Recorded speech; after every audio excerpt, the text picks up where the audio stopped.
Hi guys, this is Dan from Magic Pachinko with another short video on a vintage Pachinko machine. This one I believe is a 72 or 73. This is a Nishijin Model A. We call it the bowling alley because the center attraction is a little miniature bowling alley.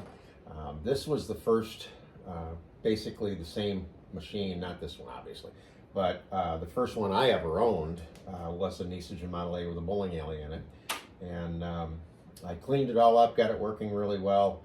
Down the road, learned a little more about Pachinko machines. Went after it a second time and took all the parts off and cleaned them and put it all back together again. And then I learned a little bit more about Pachinko machines and ended up putting a new playfield on it. So I actually restored the machine 3 times. But that's how you learn. This one did not get a full restoration. The customer decided they only wanted the functional part of it done, which is fine. And right now, if you notice real quick, the ashtray's missing. It was the aluminum part of the ashtray that broke, which kind of surprised me. I'm waiting for one of those to show up in the mail, and I will get that put in, obviously, before I ship the machine back to the owner. But when I do a functional restoration, it's mainly the guts in the back that get taken care of, although I do clean here I'll show you. I clean the front feed tray, and I also will clean the ball handling mechanism in here. These parts right here tend to get really full of dirt and grime over time. And this gets pretty dirty also, so I take this off, clean it up, and again I've got to put the ashtray dump in it. And then the launch mechanism down here, again over time, because it has been lubricated, and this is the only thing that I lubricate when I rebuild the machines, because it is metal on metal. That all gets torn off and goes through the sonic cleaners to get it nice and clean. I did put the feet on it. Did not touch the front of this at all, and the only thing I did do is, just because I can't stand it, I did take the frame off and clean the frame so it looks nice. I would suggest to the new owner, when they get this machine back, this is a very thin piece of plexiglass that was in your machine, and I would suggest you take that out and go to a hardware store and ask them to cut window glass the same size and just slide it back in into the frame. The frame opens up with a latch right here on this side. It just swings open. There are 2 rails in here, and the plexiglass is on the inner rail so that it does lay up against the pins. You'll notice when we show this machine in action why I suggest the glass. It just plays better off glass. This is far too wobbly for it to play well. So this is what the front of a machine will look like when you do a functional restoration. Again, it's minor cleanup on the front, but no dealings with any of this. The only thing that I did do is I put new crown stickers on, simply because I've got plenty of them and they're easy to put on, and it just makes the machine look a lot nicer. Don't do any of the silver detailing or anything like that on a partial or functional. But on the back, what I do is take it out of the frame, strip the guts off, sand this board down, put a coat of polyurethane on it so it won't warp, and then all of these parts get cleaned. The tin parts get derusted. Some of the tin parts I paint black, simply because they were a little bit rustier, and I just kind of like the look of them being black rather than tin. But everything is clean on the back side now. And the wiring was there. I put in the pigtail here that you plug your power supply into, and made sure the lights, these are 12 volt bulbs now, new fuse, so everything is good. So functionally, this is a 100% functional machine. So when you do get the machine, you're gonna put the power supply in the wall and plug it into the pigtail. And when you plug it in, you'll notice that the ball out light will come on. That signifies there's either no balls in the machine or not enough balls in the machine for you to actually play.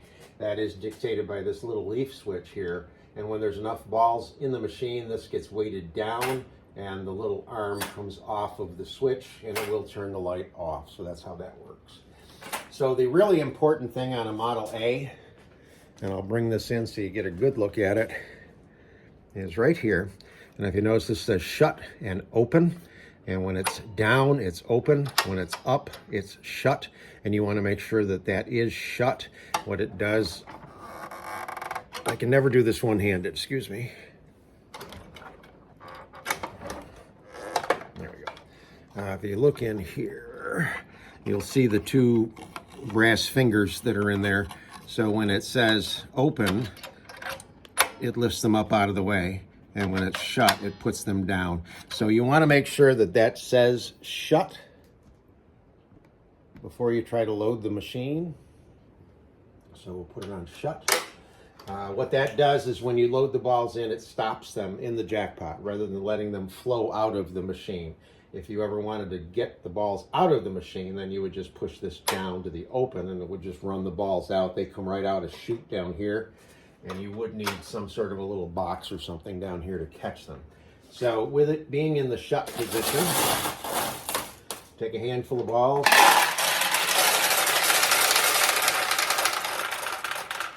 And with a Model A, they will flow immediately out of the hopper into the feed tray, down this chute, into the middle recycler tray. They'll go across, they form a double line, and then they go into the jackpot chamber, which is a plastic piece that has 2 rows, 7 balls in each row. And it just sits there because the stops are there. So we'll put some more in. And we keep doing this.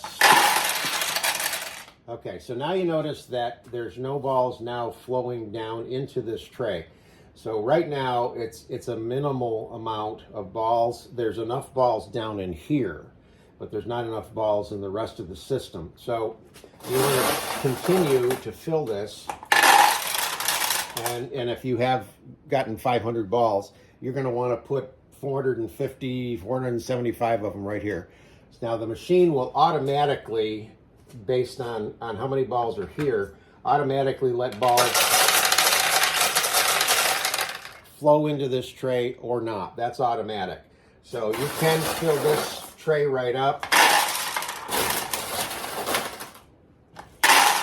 And you can also put more balls in here. It's not going to hurt anything to keep this full and this full.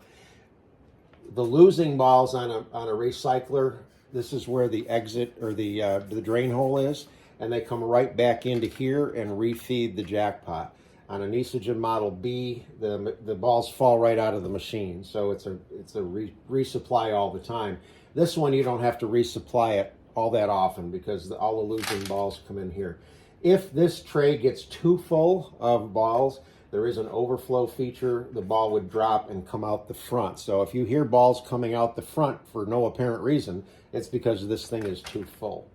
So the other thing that you want to check before you start to play the game is you want to make sure that the seesaw is adjusted correctly. This white piece of plastic here is the seesaw. It tips back and forth, and when it tips to the right, it will turn the jackpot light on, like that. You want to make sure that it is tipped back, left side down, right side up, so that when a winning ball, which is captured inside of this clear plastic, will come down, go into the seesaw, it tips, and then it comes down through this mechanism here, which controls the jackpot.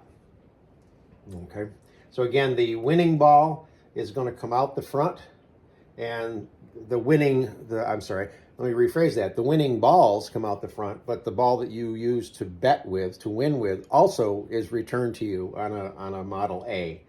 Or again, on a Model B, the winning ball falls out of the machine. So, okay, so let's get this turned back around. I do have it plugged in. We're ready to go. So as the player, you're going to come up, put a handful of balls in the feed tray. Now to launch a ball, you want to learn how to properly launch a ball, and the proper way to do it, you curl your fingers down here, go all the way down and let go.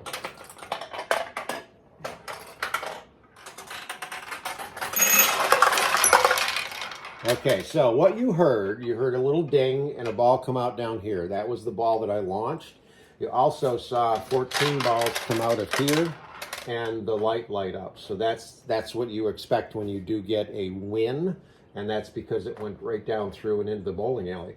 Now, if you notice over here, this tulip is open. It's a much bigger target than it is when it's closed.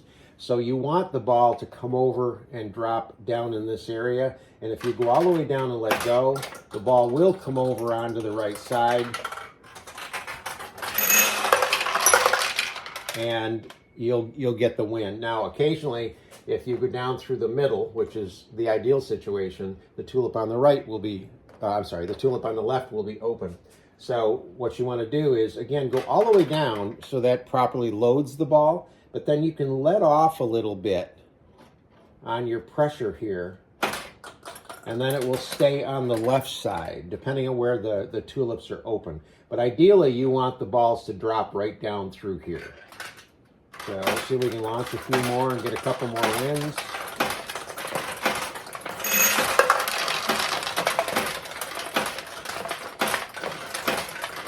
Now you can launch as fast as you want to. Just make sure that you're doing that full launch. Now if you notice here, the balls are pooling in front of the drain hole. And again, it's because this plexiglass is very thin. It really doesn't hurt anything. You just go like that and they all go into the drain hole. But again, I would suggest getting a piece of glass to replace this thin plexiglass. So launch the balls, see if we can get a couple more wins.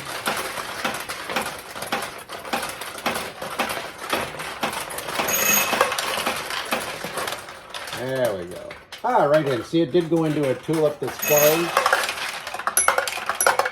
So that's the Nishijin Model A bowling alley. Hope you like it.